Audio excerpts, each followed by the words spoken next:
মুক্তির পথে। মুক্তি কোনো দূরের শব্দ নয়, কোনো পতাকার তলে দাঁড়িয়ে উচ্চারণ করার শপথও নয়। মুক্তি শুরু হয় যখন আমি অন্য মানুষের চোখে নিজেকে চিনতে পারি, নিজের ক্ষতকে দেখতে পাই। শাস্ত্র আমাকে শিখিয়েছে দূরের নক্ষত্র আর আমার ভেতরের অন্ধকার একই প্রশ্নে জ্বলে। রবীন্দ্রনাথ শিখিয়েছেন মানুষের কাছে না পৌঁছলে সেই আলো কেবল অলংকার। তাই আমি খুঁজি সেই হাত, যে হাত কাঁপতে কাঁপতে নিজের শেষ রুটিটুকু ভাগ করে দেয়। আমি দর্শনকে বইয়ের পাতায় রেখে আসিনি, নিয়ে এসেছি রাস্তার ধুলোয়। অপেক্ষমান হাসপাতালের বারান্দায়, ক্ষুধার সামনে, অবহেলিত এক শিশুর নামের পাশে আমার ঈশ্বর কোনো এক নামে বাঁধা নন।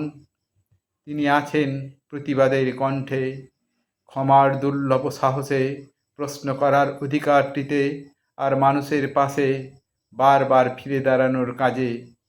আমি জানি পৃথিবী বদলানো একটি কবিতার কাজ নয়, তবুও কবিতা দরকার, যাতে হৃদয়ে পাথর না হয়, যাতে কর্মক্লান্ত হয়ে নিজের উৎস ভুলে না যাই।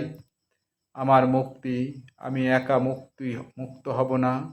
আমার আলো যদি জ্বলে, তবে তার অংশ থাকবে অন্যের অন্ধকার ঘরে। এ আমার প্রার্থনা নয়, এ আমার পথ, মানুষ থেকে মানুষের দিকে, চেতনা থেকে চেতনায়। এটি আরও ন্যায়ের, আরও করুণাময়। পৃথিবীর দিকে, পৃথিবীর দিকে।